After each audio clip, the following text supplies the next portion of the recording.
అయ్యవార్ల వేద మంత్రాలు, భక్తుల భజనలు, మేళ తాళాల నడుమ మా సంబరంగా నడుస్తుంది యాదాద్రి కొండ మీద నరసన్న పెద్ద పండుగ. 11 ఒద్దులు నడిచేటి ఈ పండుగకు ఎక్కడెక్కడికెంచో భక్తులు బండ్లు కట్టుకొని వస్తుర్రు. నరసన్నకు మనసారా మొక్కులు పెట్టుకుంటుర్రు.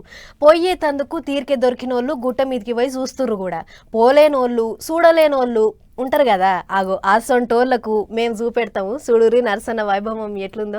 భద్రాద్రి గుట్ట మీద నరసన్న పెద్ద పండుగ బంబాడుగా నడుస్తుంది. 11 అద్దులయ్యేటి స్వామివారి బ్రహ్మోత్సవాలలో 3వ నాడు మత్స్యావతారంలో దర్శనమిచ్చిండు నరసన్న.